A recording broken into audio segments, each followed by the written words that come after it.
Hello there, we're back together, and you're going to love this.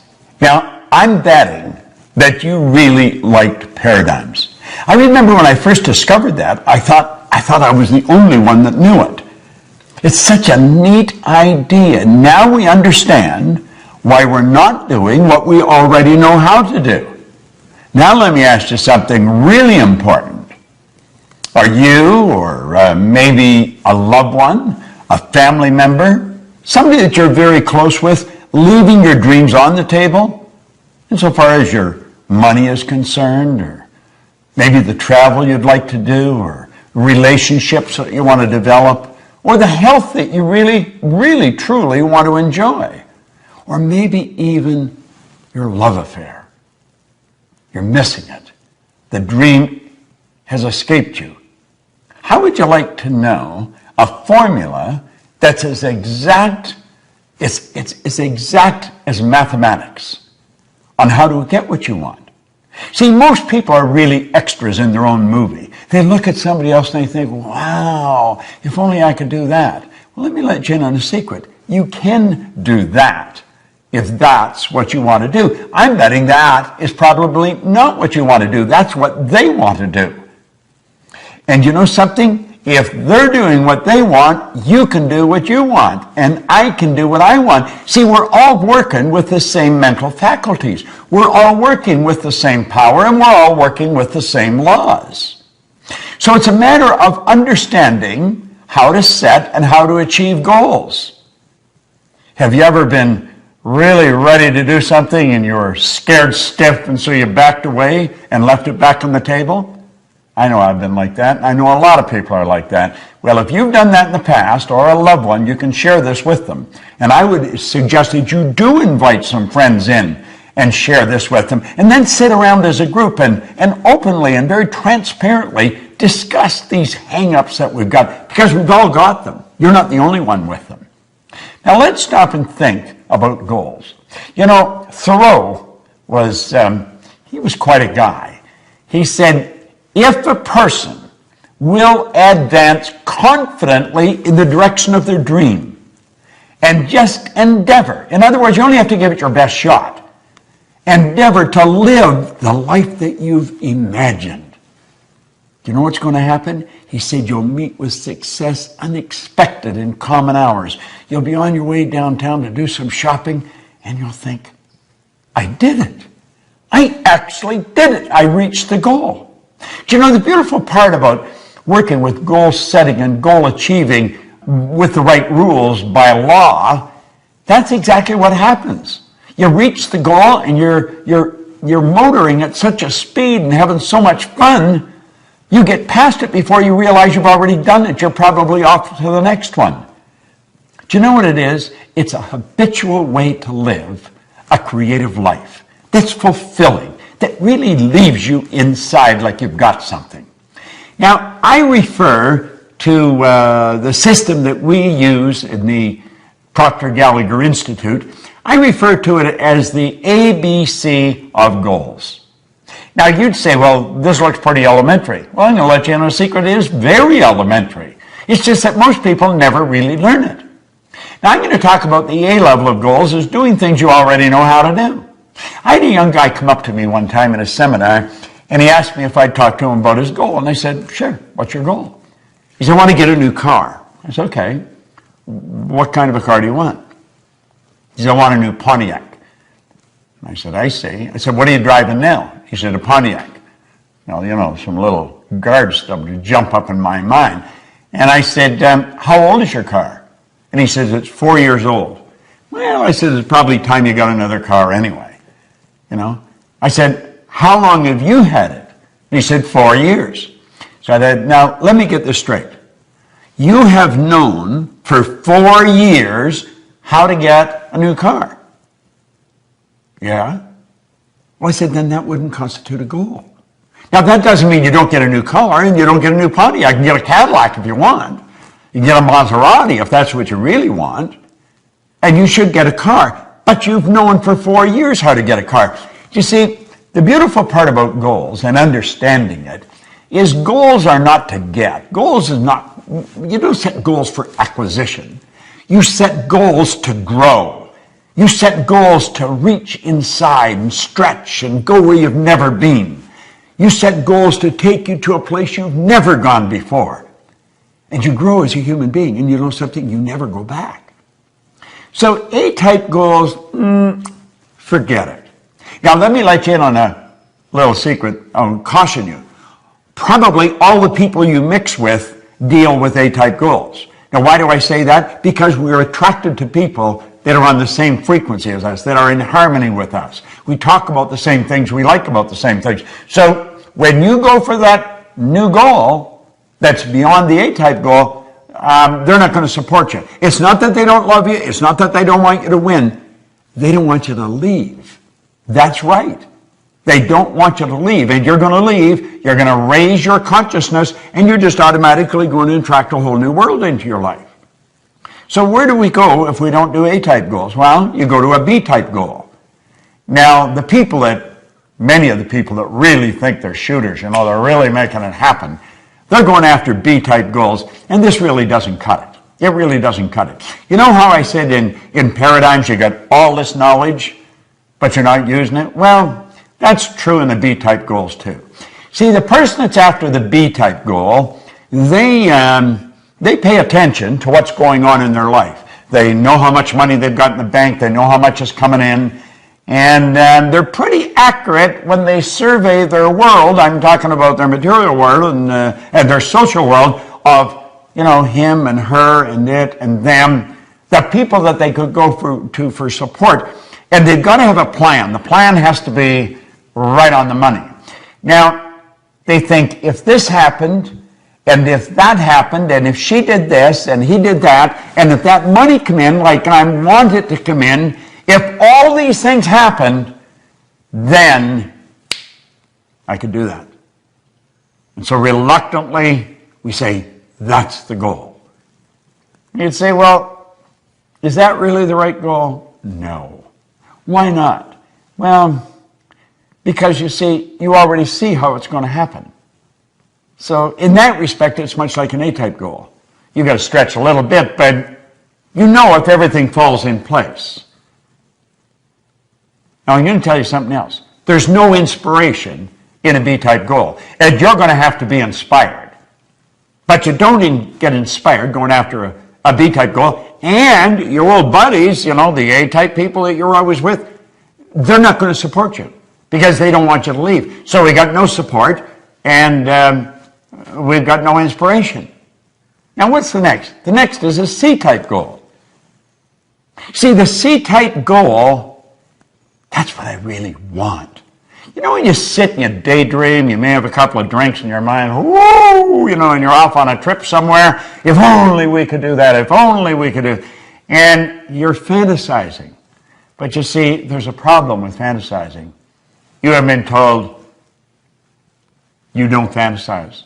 That's not being realistic. It's totally illogical to think that you can do that. Well, that's pretty interesting, It really is pretty interesting. Because if you go back and you study in history and you take a look at the people that have really made their mark, they've been ordinary Johns and Marys who have done something that changed the entire world. Now, you'll often hear people say, well, one person can't change the world. I'm going to tell you something. One person changed my world. And I'll lay you odds, you get locked into this and you share it, and they're going to say you've changed their world. See, we've got to be able to get beyond that barrier of logic. We've got to break through that paradigm. That line that separates us from what we want? It's a paradigm. That's all it is. Do you think the Wright brothers were being logical? Do you think they were being realistic? They weren't scientists. They weren't aeronautical engineers. They were bicycle mechanics in Dayton, Ohio. But they were going to fly. Now, even their daddy was a bishop in a church. He told them they were going to burn in hell for even suggesting that they could fly. But and I know, they introduced us to the kingdom of flight. And it wasn't that many years until we were on the moon. Now think, they crashed right through the logic barrier. They went right through it. They didn't let it stop them. Now you may say, but they're different than me. Well, they probably are. They didn't leave their dreams on the table, and you may be leaving your dreams on the table. Get them off the table. Get them back in your mind. Fall in love with them. Plant them in your heart. What did Solomon say? As a person thinketh in their heart. You've got to get emotionally involved with this. How does a guy like me, no formal education, no business experience, earn millions of dollars, build a business that operates all over the world? I do it because I don't let logic stop me. I'm not afraid of losing. Now think, what do you really want? Go lay under a tree somewhere. Don't even talk to anybody. Let your mind wander. Let it take off. Go to the land of imagination. Think about it. Let your mind wander. Go right through the terror barrier that we call logic. I'm going to teach you something about the terror barrier later, but I want you to stop and think of what you want. I had the very good fortune of working with Sir Edmund Hillary. Now, you might not even know who he is, although he hasn't been gone very long. He is the guy that was the first person to stand on top of the world. He was the very first man to stand on the top of Mount Everest, along with Tenzing Norgay, his Sherpa guide. So you know the beautiful thing about them, this little side deal, neither one of them would say who got there first. Tenzing Norgay didn't say. Edmund Hillary didn't say. But they were the first, Hillary and his Sherpa guide. Now, Ed Hillary was a beekeeper from New Zealand. He was a beekeeper down in Auckland, New Zealand. Where did he get the idea that he could do something that has never been done before? People died. There's people encased in ice up there. They're never coming down. They tried to do this. They've been trying to do this for centuries. Just like the Wright brothers, there's people trying to fly for centuries. But you know the strange thing about it? Ed Hillary went up there in 1951, he failed. He went back in 52, he failed. Now there's people around him saying, you've got to be out of your mind going back there. You're going to kill yourself. But in 1953, he stood on top of the world. I had the pleasure of working with him on a couple of occasions, and the only difference in Ed Hillary and myself that I could see was in his size. He was a big man. You say, but I'm not like Hillary and I'm not like the Wright brothers. You're exactly like them. You're exactly like them. There's a spiritual power within you that's perfect. Your spiritual DNA is perfect, and it's forever seeking expression with and through you. That's why you want things. Don't throw your wants. Don't leave your wants on the table. For goodness sake, take a run at it. Go sit down at that table. Get a pad and a pen out and start thinking, what do I really want? I want to be financially independent. That's something all thinking people want.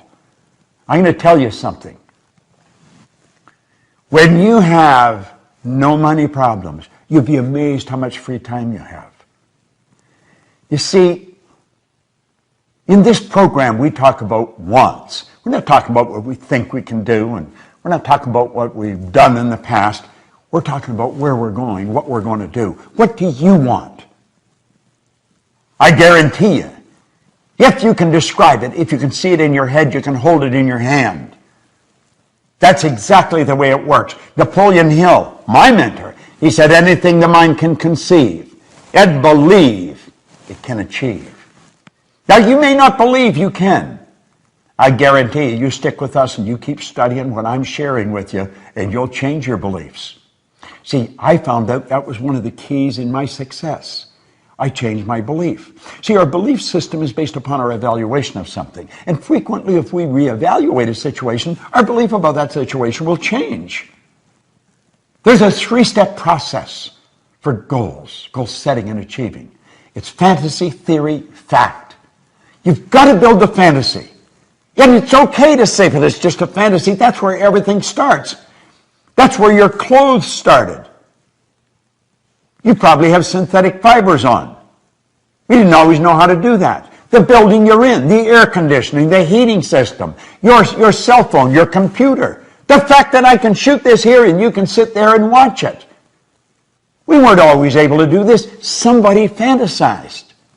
And then they turned their fantasy into a theory. See, they went from using their imagination and they began to use their reasoning factor, and they started to add thoughts to it. And they started to bring it together. And they started to give it some serious thought. It's like Hillary said, I bet I can get to the top of that mountain. Everybody's saying they're crazy. But they didn't know what he could see. He could see what they couldn't see. The Wright brothers. One was saying to the other, I see it, brother, I see it, I see us up there. And when they got up, they were only up for 14 seconds. And somebody said, yeah, but their first flight was only 14 seconds. And they said, we not only got up there, but we stayed up there for 14 seconds. See the difference in perception, in attitude? Don't listen to anybody else. The only person you want to listen to is somebody that's accomplished more than yourself and know that they're no better than you. Listen to them. Do what they tell you. I know how to win.